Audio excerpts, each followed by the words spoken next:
Okay, so this is it, the video that you've all been waiting for. Okay, maybe only a handful of you have been waiting for it, but it has been requested. Today, I'm going to break down my entire content creation setup and how I use all of the equipment that I own to create and produce all the pieces of content that I do. Before we get into all the tools that I do have at my disposal, I have one huge caveat for you. I've been creating content in some way, shape, or form on the internet for over a decade now, and the best tool that I can recommend for you are the tools and the equipment that you already own, that you already have at your disposal. You do not need to go out and buy every single little piece of equipment or anything that I recommend in this video today. It's simply not needed. I actually started this very YouTube channel using just my iPhone, and at the time I think it was like an iPhone 10. And then I moved into using a DSLR camera that I had from my photography days, which was at the time very, very old and outdated. And eventually over the years, I've upgraded to all of the equipment that you're gonna see in this video, but it took time to get here. You need to use and master the equipment that you already have before you go out and buy new things. Learn to maximize the equipment that you have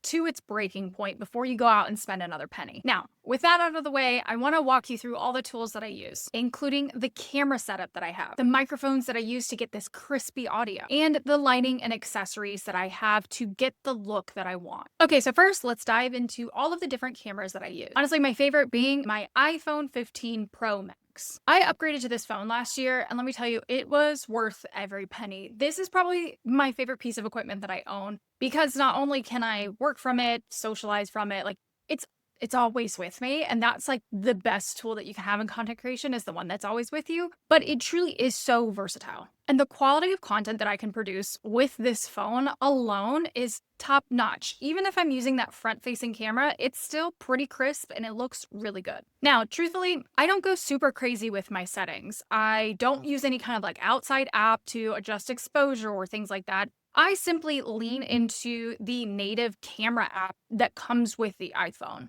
And for me, what I've learned the most about iPhone are a couple of things is number one, wiping off your camera will literally do the most. It can be as simple as taking the back of your t-shirt and wiping off the lens before using it to help you get that crispiness. And also learning a little bit more about composition and how you're framing your shots is a little bit more important than you toggling with the different settings. And then I love leaning into using some of the different settings and different features. For me, the zoom is my best friend. Most of the time, I'm actually using the 0.5 wide angle or the 2x zoom. Those tend to be my favorite things in different ways that I like to shoot. And that's why upgrading to the Pro Max was super important for me, so that I could tap into those different features, tap into the different camera settings and angles. And honestly, with my iPhone, this is what I use to shoot vast majority of content for myself and for my clients when it comes to social media. Yes, I even shoot client content using my iPhone. I find it to be the stuff that performs the best. It looks the most native, the most natural. And truthfully, I was using my iPhone to shoot talking to camera videos up until recently, which brings me into my second camera, my second piece of equipment. And this is a little bit newer to my arsenal, newer to my lineup, is the DJI Pocket Osmo 3. And I know this camera is a super hot topic in the online digital space and the content creation space, and it's gone viral for quite a few different reasons. And I have to say, I come from a photography background. I've tested out a lot of equipment. I've tested out a lot of cameras. This is arguably my favorite camera that I have ever owned. And I've owned previous DJI Osmo iterations. Like I had the Osmo Pocket 2. The reason why I love this camera so much is that you can shoot both horizontally and vertically with ease. It's as simple as flipping the screen. And when you're shooting horizontal, you get full 4K, which I recently used on a vlog, my first vlog ever, and it gets the crispiest, smoothest video that you can get because there is an automatic gimbal built into the piece of equipment. So we're not getting shaky footage. We're getting that clear, crisp footage. Sometimes you have to play with the settings, and sometimes you have to do a little bit of editing and post-production to get the look that you want. But honestly, straight out of the camera is what I use vast majority of the time. Now, when I'm shooting in the vertical format, you're getting a 3K resolution, which to me is totally fine. By the time I'm done editing it and I export it, I don't need the 3K because most of the time when I'm shooting vertically, I'm shooting for social media. This is a recent switch that I made. Most of my talking to camera, like my talking head videos that you see on social media, they're filmed with the DJI. The only time I'm filming those talking to camera videos are more so in the moment with my iPhone, But I've recently made the switch to the DJI because it comes with a microphone. The quality is superb. I can easily edit it. And again, the quality is just a little bit higher. And in this season of business, that's just what I'm looking for. I will say you do not need this camera, but you need this camera. And then the last piece of equipment that I use in order to get visuals like this is actually going to be the camera that I am currently recording on. It is a Sony ZV-1. And this camera is a point and shoot that does not leave my office. It, most of the time, stays on a tripod. It stays on some kind of piece of equipment unless I'm charging it. And this camera is insane quality, but I only use it for YouTube and YouTube only. And personally, I think this would be a great camera to take out and vlog with. And because I have a photography background, I know how to mess with the settings. And with this Sony ZV-1, I have my settings in camera dialed in so much that I don't have to do any color grading or any kind of correction when we are editing the YouTube video, and I want to keep it that way. So I actually do not take this camera out and about. I don't use it for vlogging. I don't use it for client shoots. It solely stays in my office because I want there to be not a ton of friction when I sit down to record a YouTube video. So I literally leave this thing up. I leave it connected so that I can easily sit down and just record. And as you can see, the quality is by far the best. It works the best with the lighting setup that I have, and it works so well when I connect it to my computer because I am recording directly from my Sony ZV-1 into my editing tool, 𝗧𝗓, so that I don't even have to fumble with memory cards. This is all connected through an HDMI cable, so I'm getting the highest quality possible. Now moving into the audio equipment that I use. And this I keep very light, very easy because I truthfully don't know much about audio. So when I'm filming with my iPhone, I simply use the microphone that is attached, that is inside of the iPhone. I don't use any external equipment. I have found that some of those little lapel mics, while they do make the audio a little bit louder, I think it just sounds muffled and weird. And it just doesn't feel authentic to me. So whenever I'm recording on my iPhone, I simply just let things roll. Now, what I use to get this crisp, clear audio that you are listening to right now, I use this for both YouTube and my podcast, is a Blue Yeti mic. And this is a great little microphone. I've considered upgrading and getting like a Rode setup or something like that. But honestly, for $100, this piece of equipment really packs a punch, and it didn't cost me a ton of money. And once I combine the Blue Yeti with some of the audio enhancing features inside of my editing tools, inside of 𝗧𝗓, this works. It gets the job done. And my biggest suggestion to you, even though we just went through all the cameras and tools that I use to get the visuals, I think that you should actually invest in audio before you go and invest in a better camera setup, because the listening experience is sometimes what will keep people or lose people when it comes to creating content online. Most people can look past lower quality visuals, but if the audio is terrible, people tend to scroll away. People tend to close that tab or that browser or whatever piece of content they are viewing if the audio is hard to hear, muffled, sounds weird. So I recommend that you just spend the $100 and invest in this microphone. I'm telling you, it really does pack a punch. And it's very easy to set up. You don't need crazy switchboards or this, that, and the other. You can literally plug it straight into your computer and it's good to go. Now, when it comes to using my DJI, I did invest in the Creator Kit, which is a little bit more expensive, but it comes with a small, tiny little microphone that I can use when creating content. To me, it was well worth the money, and it was just a couple $100 extra when I bought the DJI. DJI does also offer a couple other mic options, but for me, what sold me on this is that the microphone that comes in the kit automatically syncs to the DJI camera when I turn both of them on. I don't have to fix settings. I don't have to do connection and Bluetooth and Wi-Fi and this, that, and the other, because I'm going to tell you right now, as I've already alluded to before, audio is not my strong suit, and when it comes to the technical side of things, I want the least amount of resistance as possible. If I have to sit here and learn and how to use different pieces of equipment or invest in more equipment to get that audio quality, I'm just not going to do it. And for me, having that frictionless, good quality audio is absolutely perfect. Now, with this mic, I tend to like to hold it kind of close to my mouth, very influencer-like. And I find that the quality is the best. I find that when recording, it feels the most natural. When I do clip it to my shirt or a lapel somewhere, I notice the quality isn't as good. And especially if I have my hair down, it might rub up against it. So for me, I just hold it and keep it simple. All right, and diving into the last part here, lighting and accessories that I use to create content. Now, I want to let you know, I might butcher some of these names, but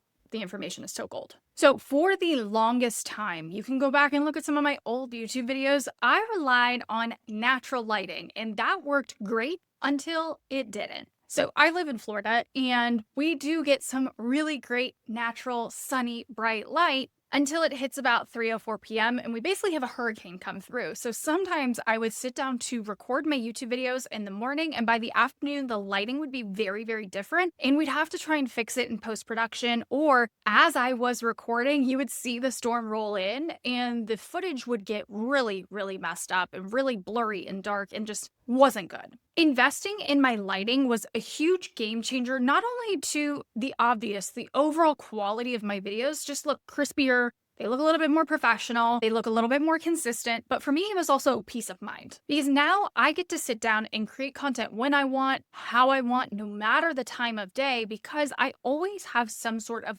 consistent lighting source. I'm not having to rely on the weather. I'm not having to rely on the time of day and recording perfectly between 10 a.m. and 11 a.m. I can create content when I'm feeling most energetically aligned because I know that I'm going to have great lighting. And honestly, great lighting is key to maximizing the equipment that you have at hand, especially when it comes to iPhones, even these cameras. The better lighting you have, the better quality you're going to have. So there are two main pieces of equipment that I like to use to light this setup. The first one being an Amaran continuous lighting with a softbox. So this light I put directly over top of me, and sometimes you see it glaring a little bit in my glasses, and this has taken quite a bit of trial and error and watching a ton of YouTube videos, but this entire setup I got on Amazon. And remember, I do come from the photography world where I have invested in very serious, heavy photo equipment, and for around $200, this light does an incredible job, and I'm not spending a ton of money on like a pro photo setup. This is light, portable, I move it around my office. Even with just this light turned on, the quality of my videos is far superior. And that's the one that you can kind of see directly in front of me. It is a very neutral, almost cool tone light that kind of casts a nice even surface with a slight shadow under my chin, and it looks really, really good. Now, the second piece of lighting that I use is actually over here. You can kind of see it being reflected in my hair, but truthfully, this is a really cheap, I think it's called Newer LED light panel video, and you can adjust how warm, how intense, how cool it is, and it's just a big video lighting panel. And I just keep this one off to the side to create this nice glow effect and give me a little bit of depth, a little bit of contrast, so you can see me and I have my background like kind of blurred away from me, and it gives that nice separation. Now this one is definitely not needed, but it's something that I feel brings a little bit of ambiance into my videos. Moving into the computers that I use, I actually use a MacBook Air with a Mac Studio display. I have a newer MacBook Air with the M3 chip, and I find that it does a really, really good job. I don't really miss the MacBook Pro, and I don't think I need those features for the type of content that I'm producing nowadays. Since I don't really run the Adobe suite anymore, I'm doing a lot of things using Descript, using Canva, and I don't need that higher processing power. And recently, my iMac, she died. I have invested in iMacs over the years, but I notice around the 3 to 4 year mark, they start to run really, really slow. Even if I've upgraded the RAM, even if I've gotten like a higher level of iMacs, they tend to not last me very long. So after my recent iMac died, I invested in this Mac Studio display that connects directly to my MacBook Air, and so far I'm absolutely loving it. And instead of having two displays, I just have one very nice large monitor that I can start to edit and have a nice workflow when it comes to video editing, creating things in Canva. It just does it all. But I also have the portability of having a laptop, so I can take that to go with me. Now, this is by far the most expensive piece of equipment I own, and it's one of those things that I use day in and day out, so I was willing to invest the money on it, and truthfully, it's one that I couldn't live without. And the last thing, I want to quickly dive into some accessories like tripods. And truthfully, all of my tripods, I have a ton of them, are really crappy quality. I've bought all of them on Amazon. I have not invested in very expensive equipment when it comes to tripod setups.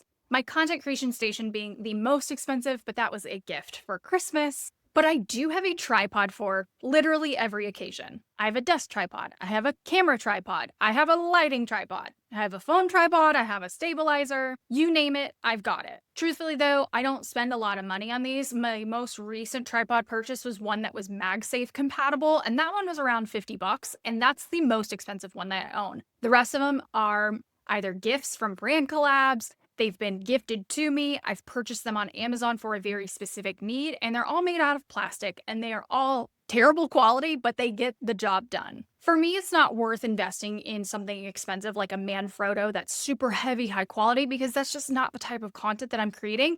And honestly, I just don't think it's worth the money. So now, that's a quick run through of all of the equipment that I use to produce my content. But remember, keep in mind that I'm a content strategist and I create content as part of a living, as part of my business.